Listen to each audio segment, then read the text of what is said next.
Hello everyone, welcome to the Shaurya academy. अभी तक हम लोग अपने पूरे इस इकोनॉमी क्लास के सेक्शन में हमने आप लोगों से बात की थी भारत में आर्थिक नियोजन के बारे में। ठीक है, उसके बाद आप लोगों से मैंने डिस्कस किया था भूमि सुधार के टॉपिक को, लेकिन उससे पहले आप लोग को याद होगा कि मैंने आप लोगों के साथ डिस्कस किया था भारत में आर्थिक नियोजन। ठीक है, इकोनॉमिक प्लानिंग इन इंडिया। इस टॉपिक को मैंने डिटेल से आप लोग के साथ डिस्कस किया था और उसके साथ ही साथ इससे रिलेटेड जो भी एमसीक्यू बने थे वो भी मैंने आप लोग के साथ शेयर किया था। आर्थिक नियोजन में हमने पंचवर्षीय योजनाओं को देखा था, इकोनॉमिक प्लानिंग को लेकर के जितने भी पॉइंट्स हो सकते हैं उन सभी के ऊपर मैंने आप लोगों के साथ चर्चा किया था, जिसमें मैंने आप लोग के साथ योजना आयोग यानी कि प्लानिंग कमीशन को भी आप लोग के साथ डिस्कस किया। उसके साथ ही साथ राष्ट्रीय विकास परिषद को भी मैंने डिस्कस किया था। ठीक है, तो इस प्रकार से आप लोगों ने देखा था 12 पंचवर्षीय योजनाओं को। मैंने आप लोगों से उस क्लास में कहा था कि इकोनॉमिक प्लानिंग के अंतर्गत यानी कि भारत में आर्थिक नियोजन क्षेत्र के अंतर्गत योजना आयोग के बाद जो वर्तमान में परिचालित है वो है नीति आयोग। ठीक है, नीति आयोग आज का जो हमारा सेक्शन है, जो सेगमेंट है ये क्लास का, ये नीति आयोग के ऊपर ही है। ठीक है, आज के इस पूरे क्लास में हम लोग आर्थिक नियोजन के दूसरे टॉपिक नीति आयोग के ऊपर चर्चा करने वाले हैं। हालांकि ये टॉपिक मुझे आर्थिक नियोजन के डायरेक्ट बात करनी चाहिए थी, लेकिन नहीं हो पाया किसी कारणवश, तो मैंने वहाँ पर भूमि सुधार का क्लास आप लोग के साथ डिस्कस किया था। लेकिन अब आप लोग उसको अच्छे से रिवाइज कर लीजिए। उसका एमसीक्यू आप लोग कर ही चुके हैं, इसीलिए उसका एमसीक्यू मैंने उस समय नहीं डाला था ताकि आपको वो चीज़ें भूल ना जाएं।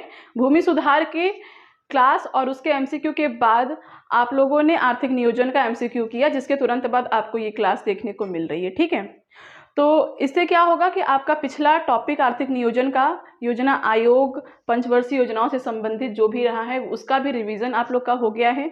काफ़ी सारे क्वेश्चंस थे जो कि उससे पूछे जाते हैं, तो उसको मैंने डिस्कस किया था। बाकी आज जो हमारा क्लास है उसी के आगे से नीति आयोग से संबंधित है। नीति आयोग से यूपीएससी में, यूपीपीसीएस में काफ़ी बेसिक से क्वेश्चंस पूछे जाते रहे हैं और इसके एमसीक्यू प्रीवियस ईयर के जितने भी है वो मैं आप लोगों से कराऊंगी ही, तो उसके लिए बिल्कुल भी चिंता ना करिए।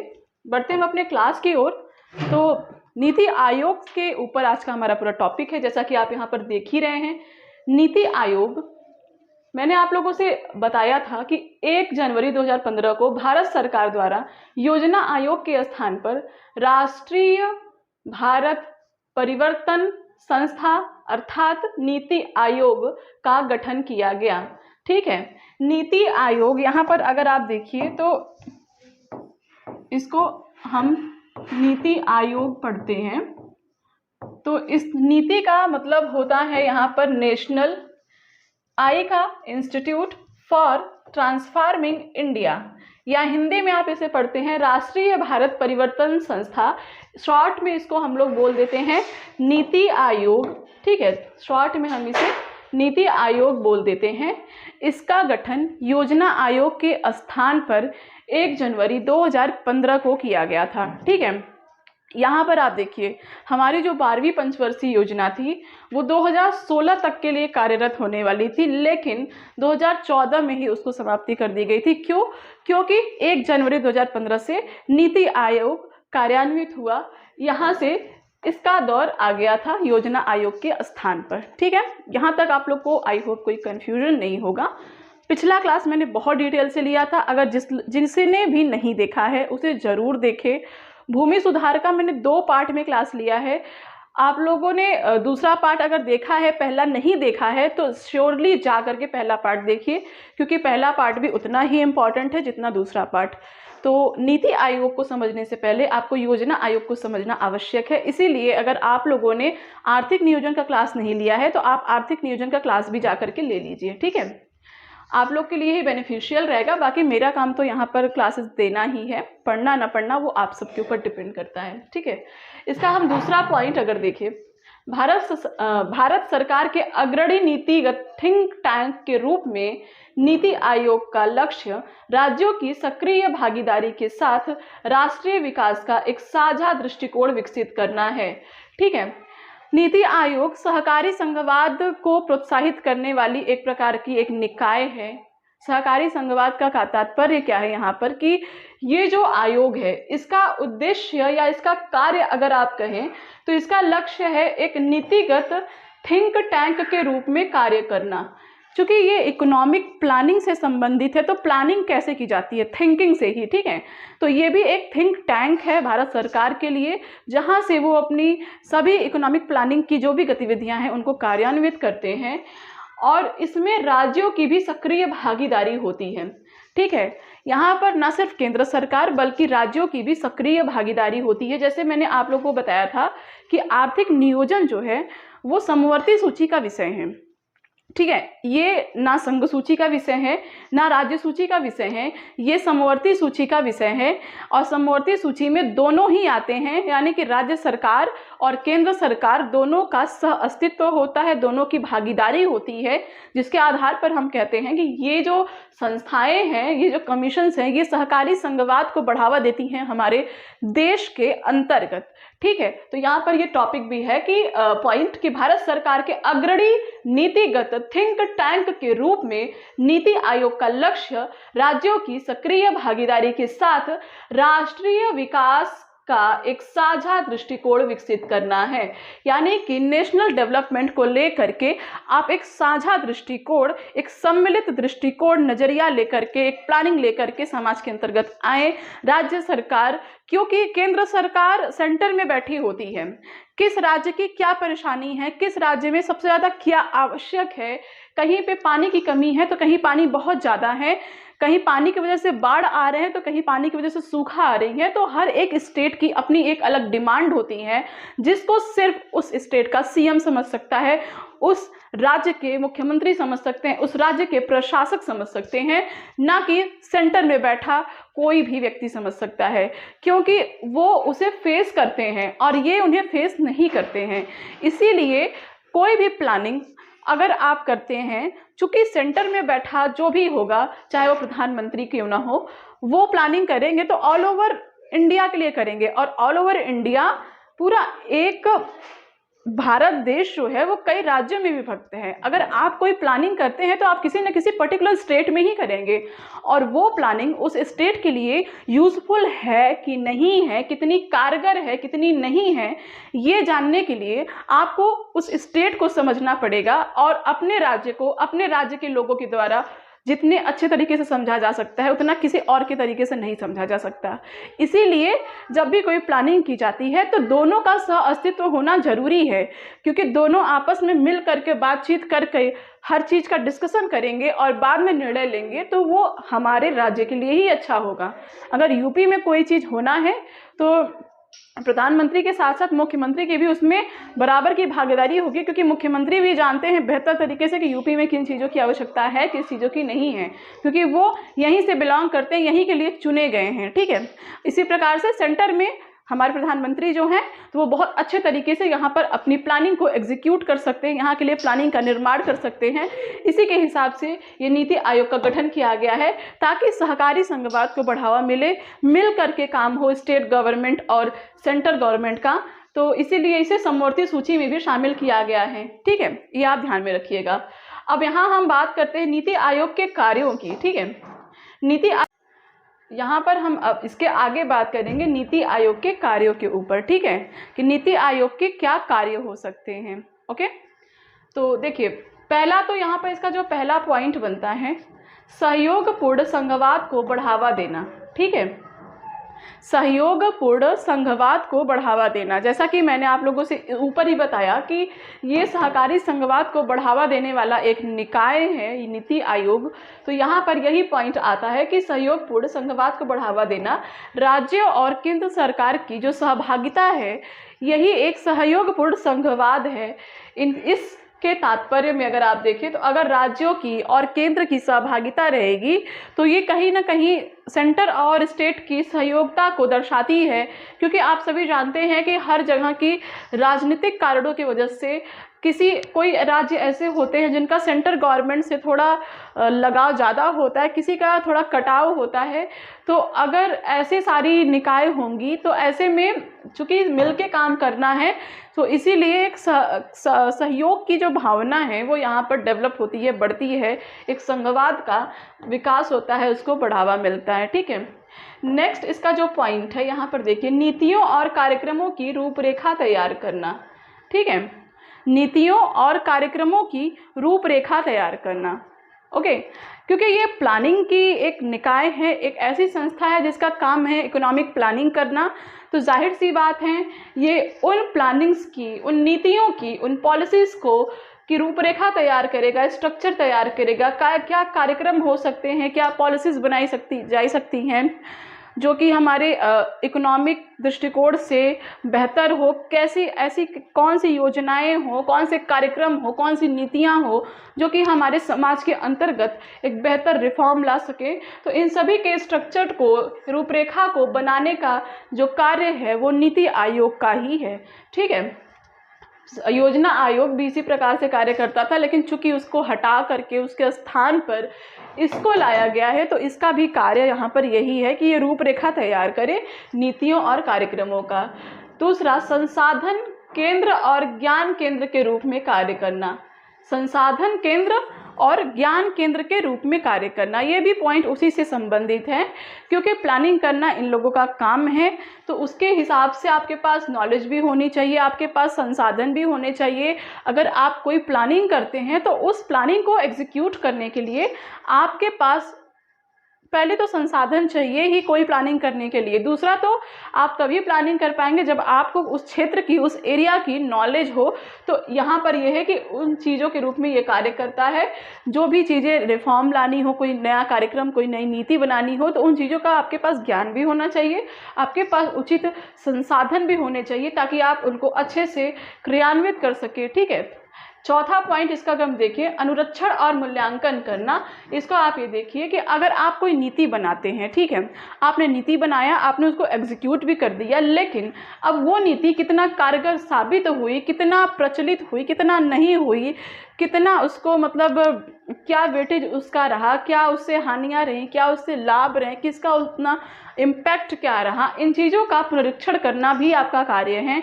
आप उनका मूल्यांकन भी करिए कि आपने जो पॉलिसी लाई है वो लोगों के लिए असल में बेहतर है भी कि नहीं है, और कितने लोग इससे जुड़े हैं, कितने नहीं जुड़े हैं, कितने लोगों को इससे लाभ मिला है, कितने लोगों को इससे नुकसान हुआ है, ये चीज़ें भी आपको ही देखनी है। तो ये भी नीति आयोग के कार्य के अंतर्गत ही आते हैं।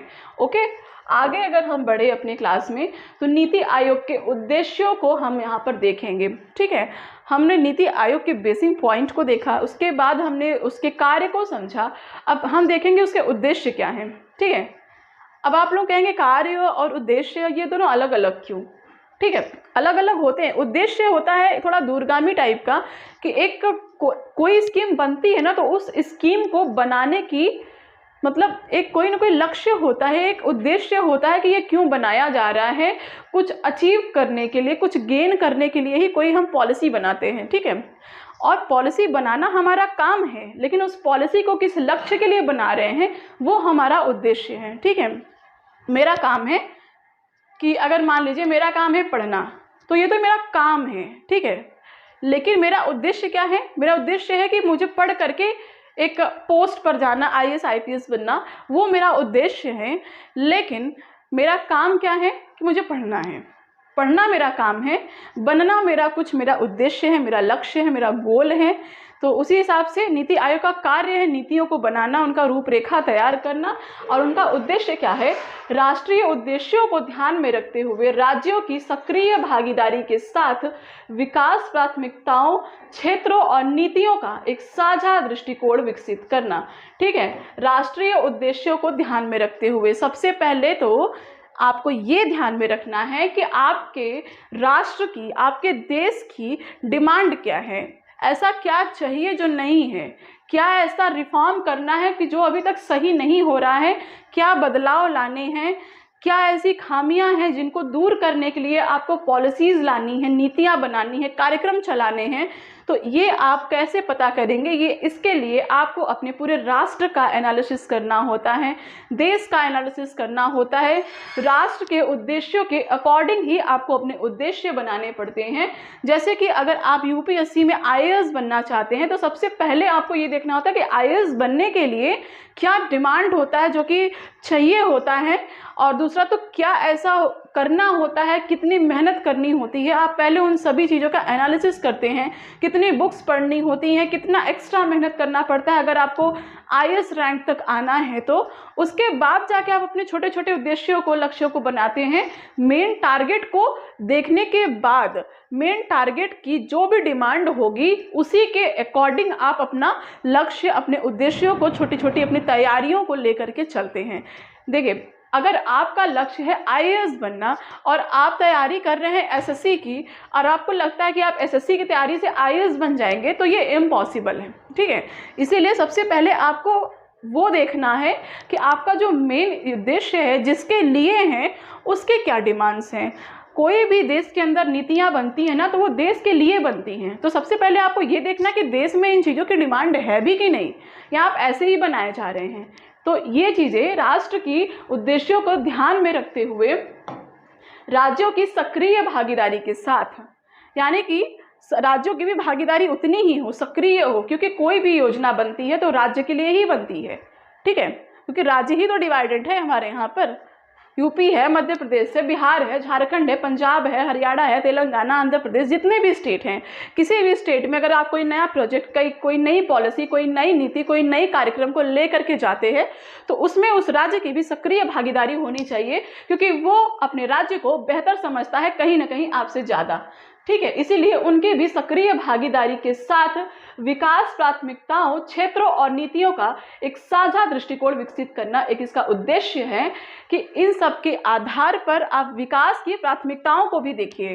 ठीक है, आप जो पॉलिसी ला रहे हैं, जो कार्यक्रम लाने वाले हैं, जो प्लानिंग आप कर रहे हैं, वो डेवलपमेंट को कितने हद तक प्रभावित करती है या कितने हद तक एनहेंस करती है, ये भी आपको देखना है। उसके बाद आप अपने नीतियों का साझा दृष्टिकोण एक विकसित करेंगे और अपनी प्लानिंग्स का वहाँ पर एग्जीक्यूशन करते हैं। ये इसका पहला पॉइंट है।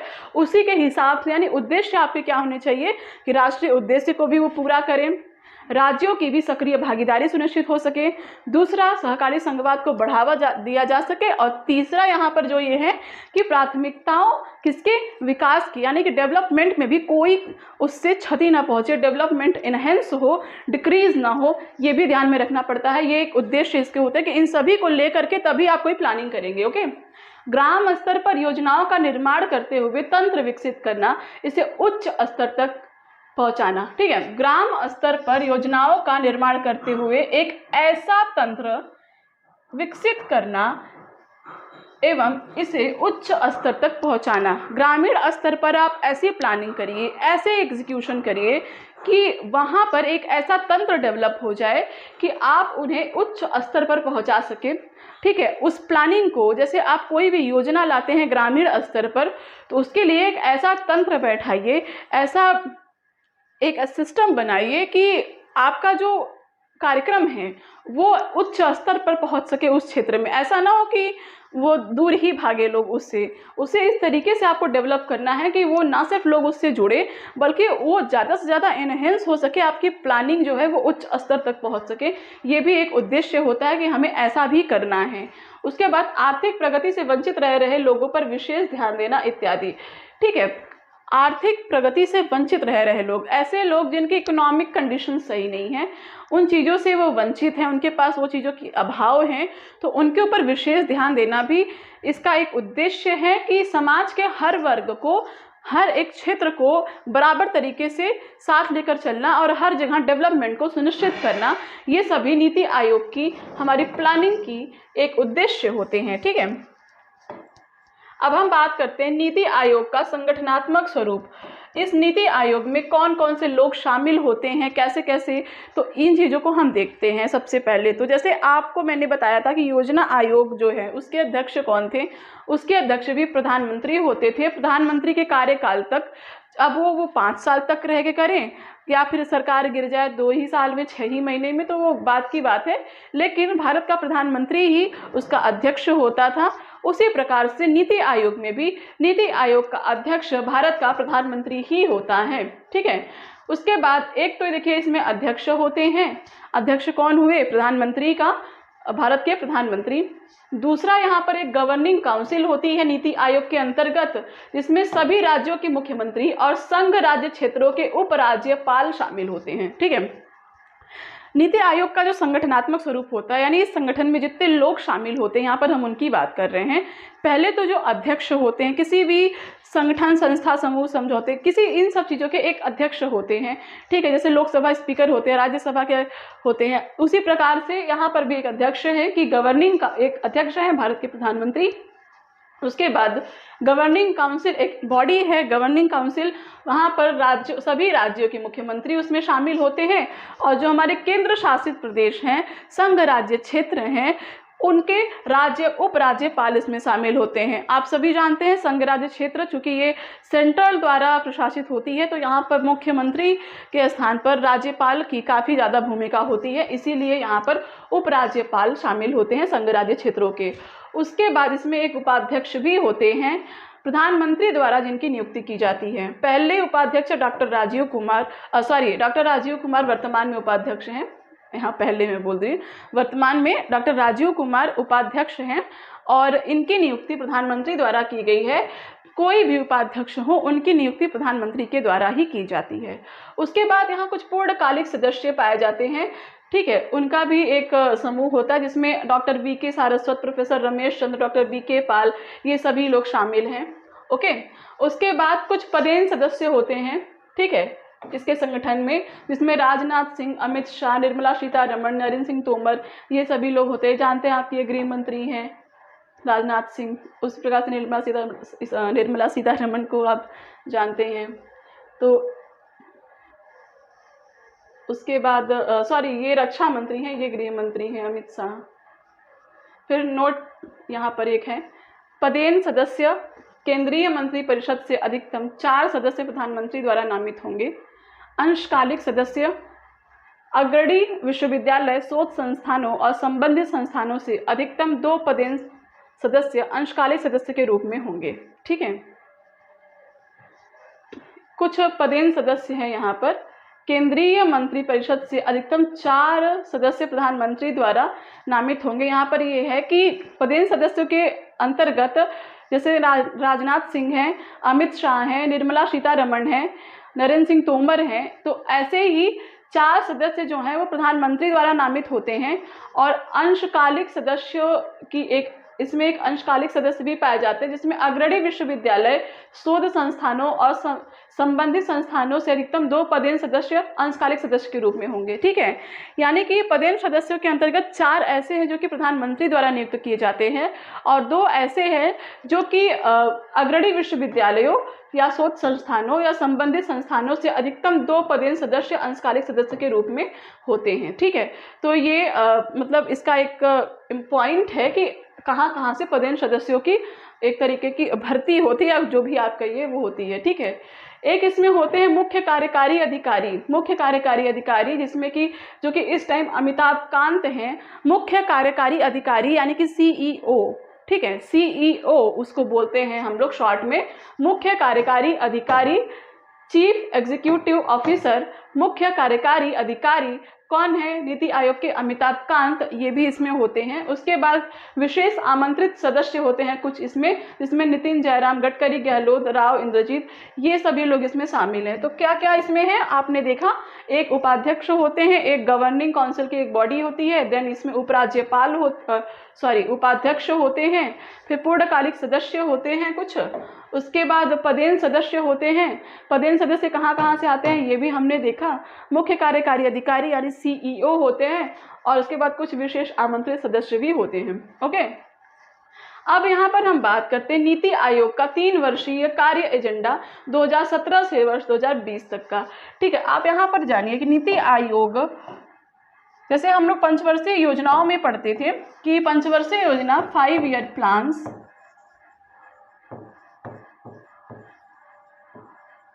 इसमें 5 साल तक का पूरा एक रहता था, जिसमें एक यहाँ पर पॉलिसीज या कुछ भी बनाई जाती थी। ठीक है, 5 ईयर का पूरा ये प्लानिंग रहता था। लेकिन नीति आयोग के अंतर्गत, ठीक है, नीति आयोग के अंतर्गत क्या किया गया है कि अब यहाँ पर 15 वर्षीय कार्यकाल, 15 वर्षीय नीति प्लस 7 वर्षीय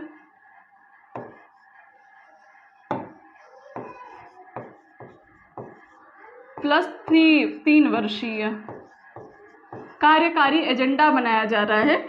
तो यहाँ पर इनको 15 वर्ष, 7 वर्ष और 3 वर्ष के आधार पर यहाँ पर डिवाइड किया गया है। जहाँ पंचवर्षीय योजनाएं 5 साल की होती थी, यहाँ पर 15 साल, 7 साल और 3 साल, 3 सालों का पूरा कार्यकारी एजेंडा होता है, जिसके हिसाब से नीति आयोग की प्लानिंग्स की जाती हैं।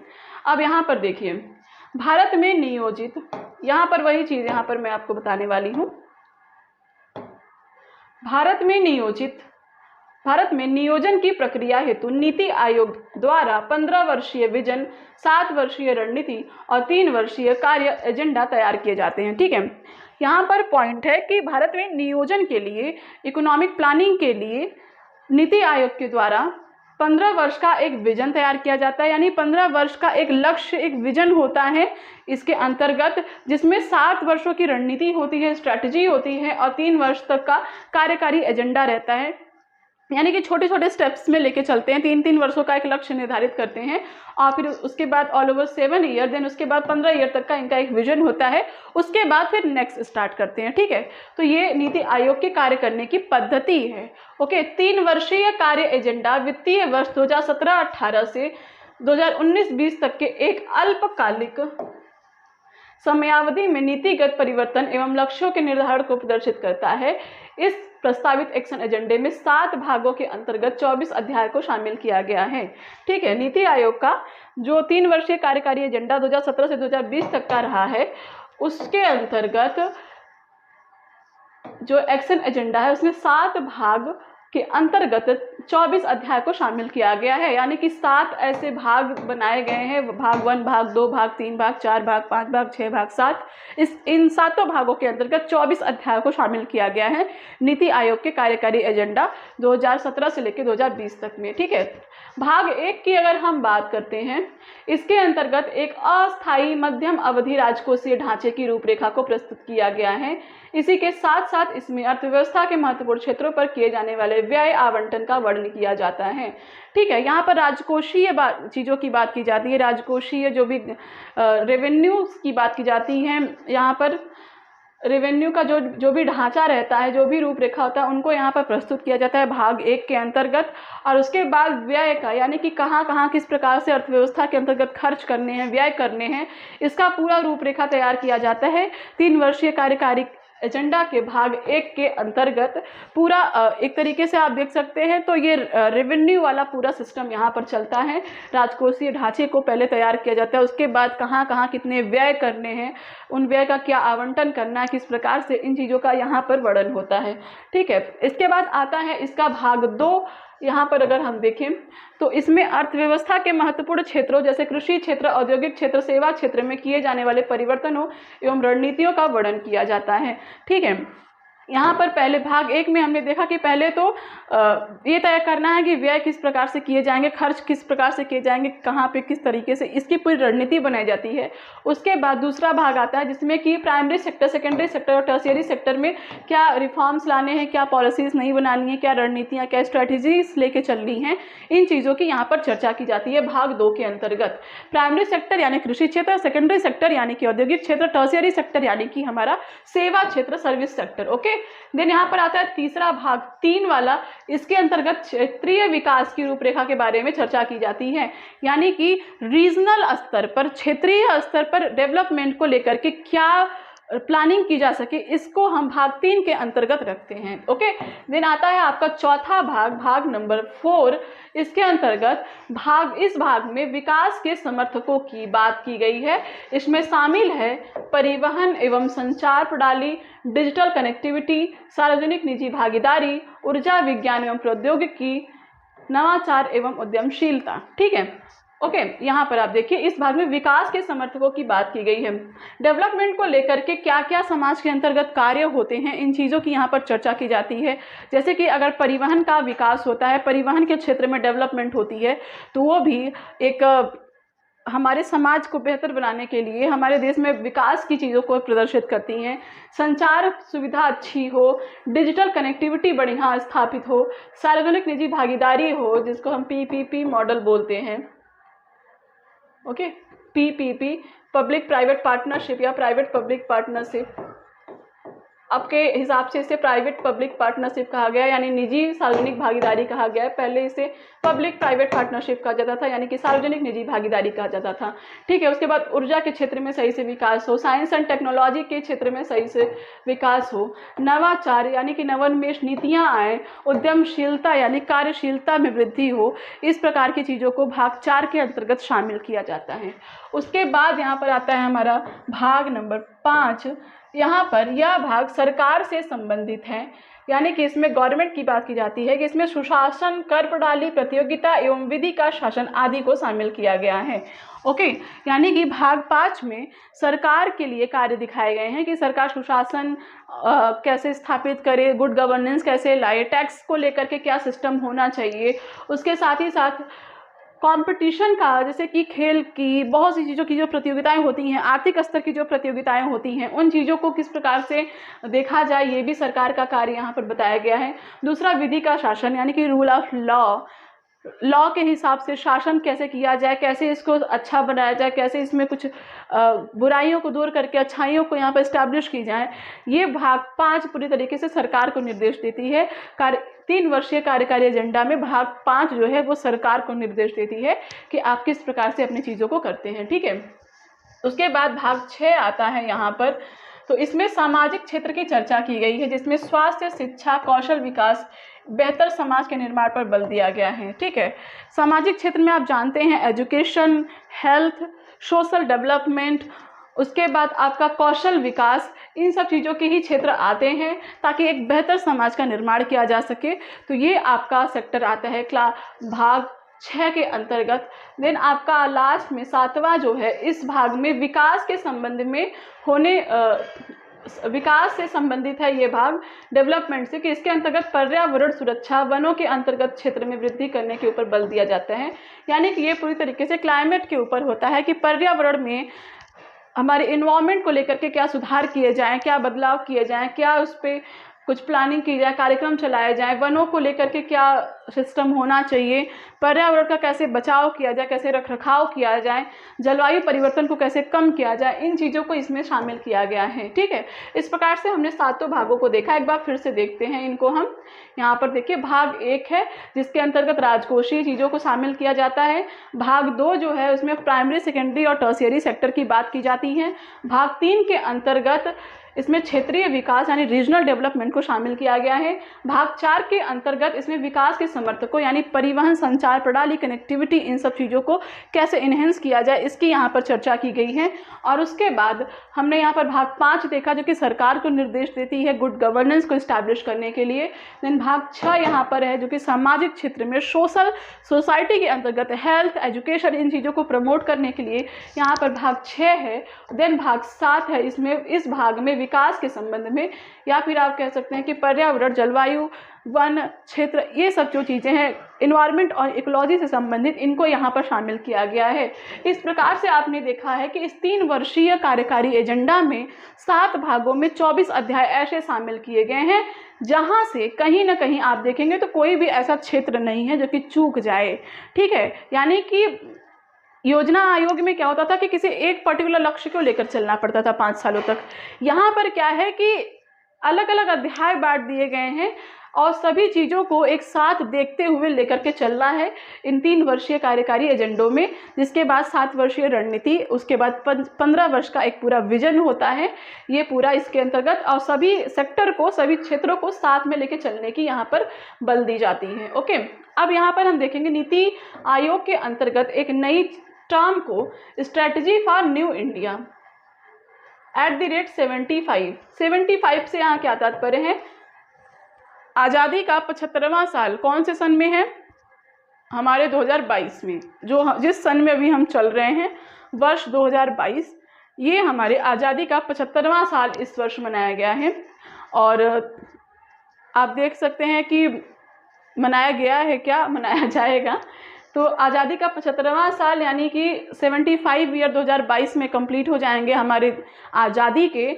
और ये जो समय चल रहा है, इसे हम अमृत महोत्सव का नाम दिया गया है हमारी अर्थव्यवस्था के अंतर्गत। सरकार के द्वारा, प्रधानमंत्री के द्वारा इसे अमृत काल कहा गया है। अमृत महोत्सव 75 से लेकर 100 साल तक का एक बहुत ही बड़ा रणनीति लेकर चल रहे हैं हमारे समाज के अंतर्गत, हमारे देश के अंतर्गत।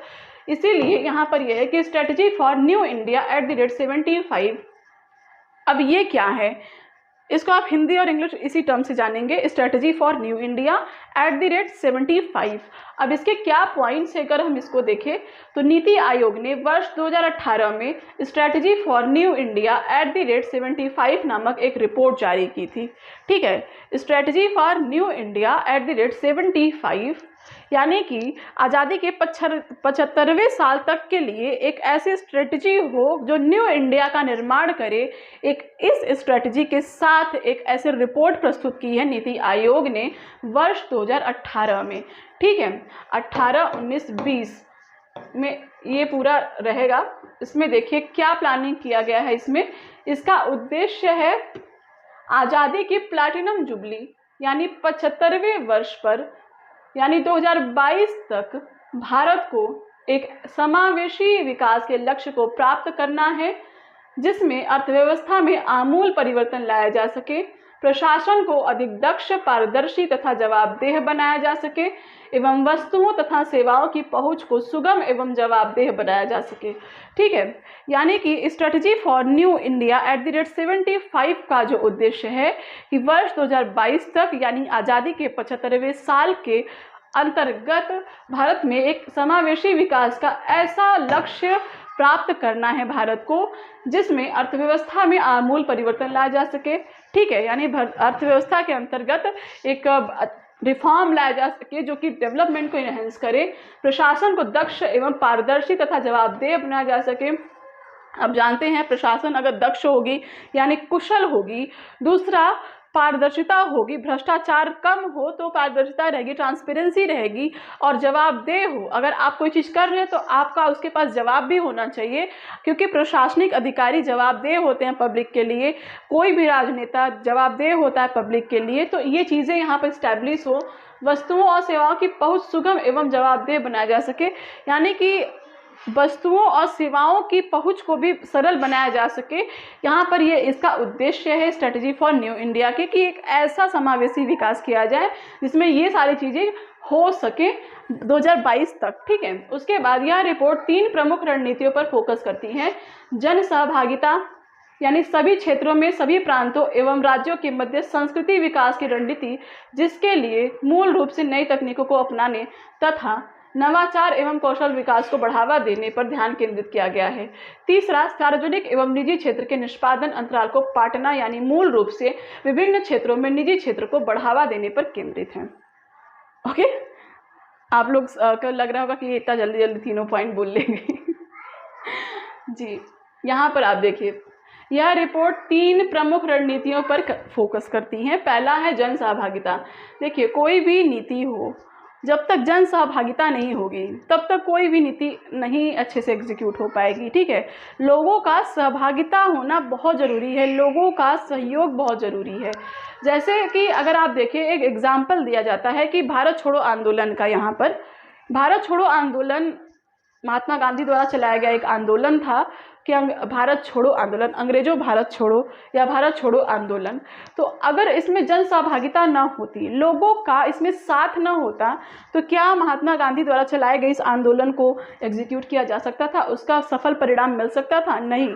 उसी प्रकार से इन जो नीतियां हैं, ये जो नीतियां हैं समावेशी विकास की, ये जो पॉलिसीज़ यहाँ पर निर्धारित की गई हैं, बताई गई हैं, अगर यहाँ पर लोगों की सहभागिता ना हो तो क्या आप कह सकते हैं कि ये चीज़ें अचीव की जा सकती हैं? नहीं। दूसरा, तो सभी क्षेत्रों में सभी प्रांतों एवं राज्यों के मध्य संस्कृति विकास की रणनीति, जिसके लिए मूल रूप से नई तकनीकों को अपनाने तथा नवाचार एवं कौशल विकास को बढ़ावा देने पर ध्यान केंद्रित किया जाए। ठीक है, प्रांतों और राज्यों के मध्य भी एक ऐसा सहअस्तित्व शामिल हो जिसमें दूसरा तो विकास के लिए एक ऐसी पॉलिसी, ऐसी स्ट्रेटजी बनाएं कि तकनीकों को अपनाने तथा नवाचार एवं कौशल विकास को बढ़ावा देने पर ध्यान केंद्रित किया जा सके। ठीक है, लोग क्या करें, वो टेक्नोलॉजी को एक्सेप्ट करें, नवाचार नवोन्मेष नीतियों को एक्सेप्ट करें और कौशल विकास को प्रमोट करें। ऐसी चीज़ों को लेकर के यहाँ पर दूसरा पॉइंट है कि ये चीज़ें भी अगर इस्टेब्लिश होती हैं तो भी इसके लिए एक हेल्पफुल रहती हैं। तीसरा, सार्वजनिक एवं निजी क्षेत्र को निष्पादन अंतराल को पाटना, यानी मूल रूप से विभिन्न क्षेत्रों में निजी क्षेत्र को बढ़ावा देने पर केंद्रित है। ठीक है, यहाँ पर यह है कि सरकार कितनी चीज़ों को करेगी, निजी क्षेत्रों को बढ़ावा देने की यहाँ पर बात की जाती है, यानी कि प्राइवेट सेक्टर का बढ़ना जरूरी है। समाज को अगर डेवलपमेंट लाना है, विकसित करना है, तो प्राइवेट सेक्टर की भूमिका को बढ़ाना पड़ेगा, ऐसा यहाँ पर बात की जाती है ताकि इन लक्ष्यों को पाया जा सके। ओके, उसके बाद इस रिपोर्ट में वर्तमान भारतीय अर्थव्यवस्था के 41 महत्वपूर्ण क्षेत्रों को चिन्हित किया गया है। ठीक है, इस रिपोर्ट के अंतर्गत, यानी कि स्ट्रेटजी फॉर न्यू इंडिया का जो रिपोर्ट है, इसके अंतर्गत 41 महत्वपूर्ण क्षेत्रों को चिन्हित किया गया है। 41 महत्वपूर्ण क्षेत्रों को यहाँ पर चिन्हित किया गया है। ओके, आगे हम देखते हैं क्या है।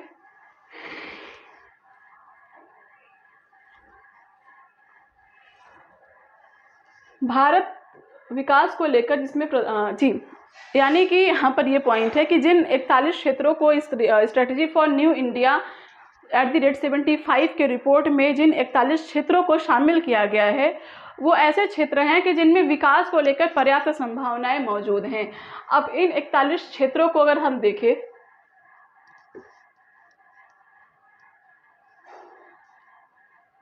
तो देखिए, इसको यहाँ पर ये चाय यहाँ पर लिख दिया है, गलत है।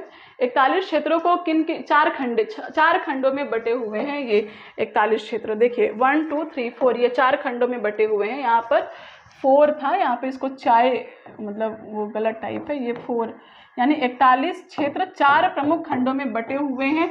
अगर आप देखें तो पहला है वाहक, दूसरा है अवसंरचना, ओके, एंड तीसरा है समावेशन और चौथा है प्रशासन। अब यहाँ पर देखिए, ये 4 खंड में इन 41 क्षेत्रों को बांटा गया है। अब आप इनको देखिए, यहाँ पर वाहक के अंतर्गत विकास, रोजगार एवं श्रम सुधार, तकनीकी एवं नवाचार, उद्योग, किसानों की आय को दुगना करना भाग 1, किसानों की कृषि का आधुनिकीकरण, किसानों की आय को दुगना करना भाग 2, नीति एवं प्रशासन, किसानों की आय को दुगना करना भाग 3, मूल्य श्रृंखला तथा ग्रामीण अवसंरचना, वित्तीय समावेशन, सभी के लिए आवास, यात्रा, पर्यटन एवं आतिथ्य और खनिज। ये जो क्षेत्र हैं ये वाहक क्षेत्र के अंतर्गत शामिल हैं।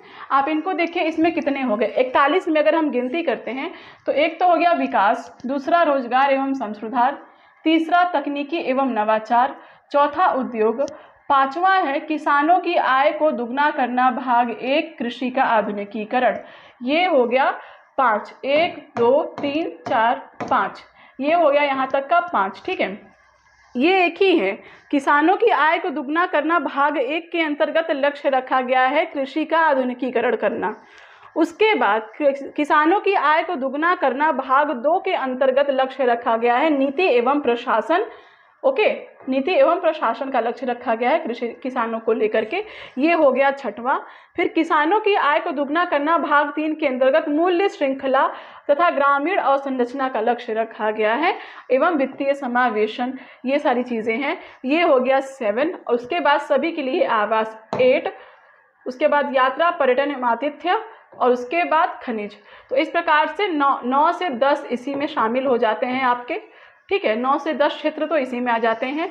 उसके बाद अवसंरचना सेकंड सेक्टर में अगर हम देखें, सेकंड क्षेत्र के अंतर्गत इसमें हम देखें तो दूसरा खंड जो इसका है उसके अंतर्गत कौन कौन से क्षेत्र हैं, ऊर्जा, स्थल परिवहन, रेलवे, नागरिक उड्डयन, बंदरगाह, जल परिवहन तथा अंतर्देशीय जलमार्ग, लॉजिस्टिक, डिजिटल कनेक्टिविटी, शहरी परिवर्तन के लिए स्मार्ट सिटी, स्वच्छ भारत मिशन, जल संसाधन, सतत पर्यावरण। ठीक है, इस प्रकार से 1 2 3 4 5 6 7 8 9 10 11 12 13 लगभग अराउंड 10 11 या 11-12 क्षेत्र तो इसमें शामिल हो गए, ठीक है। 20-21 क्षेत्र यहाँ पर हमने देख लिए। उसके बाद तीसरा आता है समावेशन वाला खंड।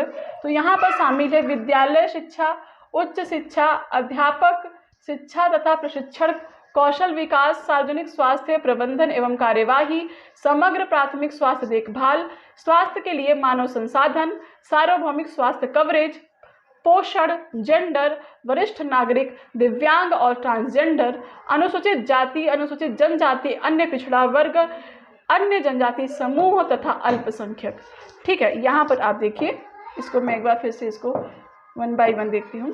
समावेशन जो टॉपिक है इसके अंतर्गत आप देखिए, एक तो हो गया विद्यालयी शिक्षा, दूसरा उच्च शिक्षा, तीसरा अध्यापक शिक्षा और प्रशिक्षण, चौथा कौशल विकास, पांचवा सार्वजनिक स्वास्थ्य प्रबंधन एवं कार्यवाही, छठा आपका हो गया समग्र प्राथमिक स्वास्थ्य देखभाल, सातवां स्वास्थ्य के लिए मानव संसाधन, आठवां सार्वभौमिक स्वास्थ्य कवरेज, नौवां पोषण, 10वां जेंडर, 11वां वरिष्ठ नागरिक, दिव्यांग तथा ट्रांसजेंडर, उसके बाद 12वां अनुसूचित जाति, अनुसूचित जनजाति, अन्य पिछड़ा वर्ग, अन्य जनजाति समूह तथा अल्पसंख्यक, ठीक है। तो ये पूरे जो है ये समावेशन यानी तीसरे खंड के अंतर्गत शामिल है। देन आपका आता है चौथा खंड के अंतर्गत संतुलित क्षेत्रीय विकास आकांक्षी जिला का परिवर्तन, उसके बाद दूसरा उत्तर पूर्व क्षेत्र यानी कि नॉर्थ ईस्ट रीजन, तीसरा आता है विधिक न्यायिक तथा पुलिस सुधार, चौथा आता है सिविल सेवा सुधार, पांचवा आता है शहरी परिवर्तन के लिए शहरी प्रशासन का आधुनिकीकरण, छठा आता है भूमि संसाधनों का अनुकूलतम उपयोग, सातवां आता है आंकड़ों पर आधारित प्रशासन और नीति निर्माण, ये प्रशासन के अंतर्गत आता है। इस प्रकार से 41 क्षेत्रों को 4 खंडों में डिवाइड किया गया है। और वो ये खंड कहाँ शामिल है, किस रिपोर्ट में इनकी चर्चा की गई है, तो स्ट्रेटजी फॉर न्यू इंडिया @75 की रिपोर्ट में, जो कि नीति आयोग द्वारा लाई गई है, किस सन में, सन 2018 में लाई गई है, किस सन के लिए, वर्ष 2022 तक के लिए। तो इसके अंतर्गत जिन 41 क्षेत्रों को शामिल किया गया है वो 4 क्षेत्रों में डिवाइडेड है। वाहक, अवसंरचना, देखिए वाहक, अवसंरचना, समावेशन और प्रशासन, ये 4 क्षेत्रों के इन सभी टॉपिक्स को हमने एक एक करके देखा, ओके। उसके बाद अब आता है हमारा पॉइंट, योजना आयोग एवं नीति आयोग में अंतर, ठीक है। योजना आयोग और नीति आयोग में क्या अंतर है, इसको हम यहाँ पर जानेंगे। आप लोगों से मैंने बताया था कि लास्ट में हम लोग चर्चा करेंगे कि आखिर नीति आयोग को लाने का क्या कारण रहा है और योजना आयोग को क्यों हटाया गया, तो उसमें अंतर क्या है, इन चीज़ों को देखते हैं। सबसे पहले हम योजना आयोग की बात करते हैं। 1950 से लेकर के 2014 तक योजना आयोग का पूरा काल रहा है। तो अब हम इसको देखते हैं, क्या है इसमें, योजना आयोग के पॉइंट्स को देखते हैं। भारत में आर्थिक नियोजन के उद्देश्य से पंचवर्षीय योजनाओं का निर्माण एवं क्रियान्वयन सुनिश्चित करना। देखिए योजना आयोग का एक पॉइंट यहाँ पर है कि इसका एक कार्य रहा है कि भारत में पंचवर्षीय योजनाओं का निर्माण करना और दूसरा उसके जो भी नीतियाँ, जो भी कार्यक्रम, जो भी योजनाएं आती हैं उनको क्रियान्वित करना, ठीक है। दूसरा यहाँ पर आता है परियोजनाओं के निर्माण में केंद्र सरकार की भूमिका, ठीक है। परियोजनाओं के निर्माण में केंद्र सरकार की भूमिका होती थी। पंचवर्षीय योजना सेंट्रल गवर्नमेंट के द्वारा लाई जाती थी, ओके। पंचवर्षीय योजनाओं को सेंट्रल गवर्नमेंट के द्वारा लाई जाती थी, उसमें केंद्र सरकार की भूमिका ज़्यादा होती थी, ओके, सबसे ज़्यादा, क्योंकि केंद्र सरकार ही इसमें भागीदारी होती थी, प्रधानमंत्री इसका अध्यक्ष होता था। तो इसके संगठनात्मक स्वरूप में हमने देखा था कि इसमें प्रधानमंत्री इसका अध्यक्ष होता है योजना आयोग का। और यहाँ पर 5 वर्षों के लिए एक लक्ष्य निर्धारित किया जाता था, जैसे पहले का था कृषि, दूसरे का औद्योगिक विकास। तो इस प्रकार से इन लक्ष्यों पे सबसे ज़्यादा जो भूमिका होती थी वो केंद्र सरकार की ज़्यादा होती थी। राज्य एवं केंद्र शासित प्रदेशों को राज्य योजनाओं के लिए पूंजी का आवंटन किया जाता था। इसमें राज्य और केंद्र शासित प्रदेशों को यानी संघ राज्य क्षेत्रों को योजनाओं के क्रियान्वयन के लिए पूंजी का आवंटन किया जाता था यहाँ पर, ठीक है। उसके बाद तीसरा यहाँ पर है कि योजना आयोग की प्रकृति प्रायः केंद्रीकृत थी। योजना आयोग सहित केंद्र सरकार नीति निर्माण एवं क्रियान्वयन में प्रमुख भूमिका निभाती थी, ठीक है। यानी कि यहाँ पे मैंने पहले कहा कि यहाँ पर जो ज़्यादातर भूमिका थी वो केंद्र सरकार की थी, ओके। यहाँ पर ये केंद्रीकृत योजना थी और इसमें योजना आयोग सहित केंद्र सरकार नीति निर्माण एवं क्रियान्वयन में प्रमुख भूमिका निभाती थी। एक तो योजना आयोग, दूसरा केंद्र सरकार, इन्हीं लोगों की प्रमुख भूमिकाएं रहती थी। राज्य सरकार की उतनी कोई हिस्सेदारी इसमें नहीं थी, योजना आयोग में योजनाओं एवं नीतियों के निर्माण में किसी प्रकार के विश्वविद्यालयों एवं संस्थानों के प्रतिनिधियों को शामिल नहीं किया जाता था। ये रहा योजना आयोग का टॉपिक। अब इसी के तर्ज पर हम नीति आयोग को देखें, जो कि 2015 से अभी तक चल रहा है। तो भारत में आर्थिक नियोजन के उद्देश्य से नीति आयोग द्वारा 15 वर्षीय विजन, 7 वर्षों के लिए रणनीति और 3 वर्षों के लिए एक्शन एजेंडा का निर्माण किया गया। यहाँ पर पंचवर्षीय योजनाओं का निर्माण किया गया था। यहाँ पर 15 वर्षीय विजन, 7 वर्षीय रणनीति और 3 वर्षीय कार्यकारी एजेंडाओं को लेकर के चला जाता है। ठीक है, ये तो गया पहला अंतर। दूसरा, यहाँ पर हम देखें योजनाओं के निर्माण में केंद्र सरकार और राज्य सरकार की सहभागिता है। यहाँ पर ये जो है, चूंकि आर्थिक नियोजन को समवर्ती सूची में शामिल किया गया है, लेकिन योजना आयोग का क्या था कि उसमें केंद्र ज़्यादा ताकतवर था, राज्यों का उतना नहीं था। लेकिन यहाँ पर सहकारी संघवाद की बात की जाती है, राज्यों और केंद्रों की सहभागिता की बात की जाती है। ओके, तीसरा यहाँ पर अंतर देखें हम, तो राज्य एवं केंद्र शासित प्रदेशों के साथ सहकारी संघवाद को बढ़ावा देना, ये भी वही पॉइंट रह गया। तीसरा, नीति आयोग की प्रकृति पर आय विकेंद्रीकृत नीति आयोग में केंद्रीय सरकार एवं सभी राज्य सरकार। नीति आयोग की प्रकृति प्रायः, यहाँ पर टाइपिंग गलत हो जाती है ना, तो इस वजह से प्रॉब्लम्स होती हैं। नीति आयोग की प्रकृति प्रायः विकेंद्रीकृत है, यानी कि ये केंद्रीकृत नहीं है, विकेंद्रीकृत है। यानी कि यहाँ पर सिर्फ सेंट्रल गवर्नमेंट का ही दबदबा नहीं है, ये विकेंद्रीकृत है, सभी का इसमें बराबर का सहयोग है। और यह नीति आयोग में केंद्र सरकार और राज्य सरकारी नीति निर्माण एवं क्रियान्वयन में हिस्सा लेती हैं। ठीक है, यहाँ पर नीति आयोग के साथ ही साथ केंद्र सरकार और राज्य सरकार ये सभी योजनाओं के क्रियान्वयन और निर्माण में बराबर की हिस्सेदारी या भागीदारी लेती हैं। ओके, ये भी उन्हीं पॉइंट से रिलेटेड है। यही अंतर, बेसिक सा यही अंतर है कि वो सिर्फ केंद्रीकृत थी और इसमें सहभागिता है। जैसा कि मैंने आप लोग से पहले ही कहा था कि अगर आपको किसी राज्य के लिए नीति बनानी है, तो जब तक आप उस राज्य को नहीं समझेंगे, आप कैसे उसके लिए सही काम में सही फैसला ले सकते हैं। इसीलिए राज्यों की भागीदारी बहुत ही आवश्यक है, जो कि योजना आयोग में नहीं थी। इसीलिए नीति आयोग में ये चीज़ें बहुत ही पर्याप्त हैं। नीति आयोग में योजनाओं एवं नीतियों के निर्माण में विश्वविद्यालयों एवं संस्थानों के विशेषज्ञों को भी शामिल किया जाता है, क्योंकि उनके पास नॉलेज काफ़ी भरपूर है और वो बेहतर अपनी चीज़ों की समझ रखते हैं, अपने क्षेत्र की चीज़ों की समझ रखते हैं, जिससे नीतियों के निर्माण में उनके चहुमुखी बहुआयामी दृष्टिकोण को समझने में ये काफ़ी ज़्यादा हेल्प करते हैं, हेल्पफुल होते हैं। इसीलिए ये एक बहुत ही अच्छा स्टेप है इस चीज़ को लेकर के। और ये चीज़ें योजना आयोग में शामिल नहीं थी, जैसा कि आप लोगों ने देखा ही, पढ़ा ही है। ठीक है, तो ये नीति आयोग से संबंधित यहाँ तक का पूरा टॉपिक था। एक बार हम देखते हैं कि हमने क्या देखा है अपने इस क्लास के अंतर्गत। एक बार फिर से इसको हम रिवाइज कर लेते हैं। तो देखिए, यहाँ पर हमने नीति आयोग के पॉइंट को समझा था, फिर नीति आयोग के कार्य हमने देखे थे। ओके, फिर हमने देखा था कि नीति आयोग के उद्देश्य क्या हो सकते हैं। उसके बाद हमने इसके संगठनात्मक स्वरूप को देखा। इसमें एक अध्यक्ष होता है, एक गवर्निंग काउंसिल होती है, एक उपाध्यक्ष होते हैं, इसमें पूर्णकालिक सदस्यों की पूरी टीम रहती है। देन उसके बाद पदेन सदस्य होते हैं। पदेन सदस्य कहाँ कहाँ से आते हैं ये हमने देखा। फिर मुख्य कार्यकारी अधिकारी CEO, जो कि अमिताभ कांत हैं इस टाइम, उनको हमने देखा। कुछ ऐसे हैं जो आमंत्रित किए जाते हैं। विश्वविद्यालयों, शोध संस्थानों से संबंधित जो भी पदेन सदस्य आते हैं, इसको भी हमने यहाँ पर देखा था। फिर नीति आयोग के 3 वर्षीय कार्यकारी एजेंडा 2017 से 2020 तक का, ये भी हमने देखा। उसके बाद इसमें हमने 15 वर्षीय विजन, 7 वर्षीय रणनीति और 3 वर्षीय कार्यकारी एजेंडे की बात कर रहे थे हम। फिर हमने 24, जैसे हमने कहा कि 3 वर्षीय कार्यकारी एजेंडा में इसको 7 भागों में बांट करके 24 अध्यायों में से डिवाइड किया गया है। तो इन 7 भागों में हमने इनके 24 अध्यायों को देखा। उसके बाद हमने न्यू स्ट्रैटेजी फॉर इंडिया, मतलब स्ट्रैटेजी फॉर न्यू इंडिया 75 के टॉपिक को समझा। इसके 41 क्षेत्रों को हमने यहाँ पर देखा, जिनको 4 खंडों में डिवाइड किया गया है। ये हमने देखा, पहला खंड है वाहक, दूसरा अवसंरचना, तीसरा समावेशन, चौथा प्रशासन। फिर हमने योजना आयोग और नीति आयोग में इसके अंतर को पूरा यहाँ पर देखा। ठीक है, नीति आयोग को लेकर के वैसे तो अगर इसको हम पढ़ने लगे एक एक चीज़ को डिटेल से, अब हम उन 41 क्षेत्रों को अगर हम डिटेल से पढ़ने लगे तो बहुत बड़ा हो जाएगा। ठीक है, आपको अभी यहाँ पर उसको इतना जानने की कोई आवश्यकता नहीं है, क्योंकि नीति आयोग से इतना डीप में क्वेश्चन पूछता भी नहीं है। आप अगर मुझे पढ़ाना हो तो मैं उनको डिटेल से पढ़ा सकती हूँ। इन सभी 41 क्षेत्रों को, ये जो 41 क्षेत्र यहाँ पर देख रहे हैं, इन सभी चीज़ों को मैं ये सारी सारे इनके एक एक पॉइंट्स को अगर हम डिटेल देने लगे तो ये बहुत बड़े हो जाएंगे, क्योंकि इतना यहाँ आवश्यकता नहीं है, क्योंकि नीति आयोग से संबंधित ऐसे क्वेश्चंस आते नहीं हैं, बहुत ही बेसिक से प्रश्न आते हैं। इसके बाद ही जब मैं आप लोगों से इसका एमसीक्यू कराऊंगी तो आप लोग देखेंगे कि बहुत ही बेसिक से क्वेश्चन नीति आयोग के संबंध में पूछे जाते हैं।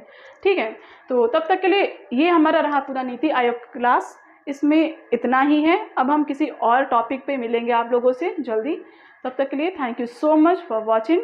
इसके एमसीक्यू के लिए आप लोग रेडी रहिएगा। Okay, thank you.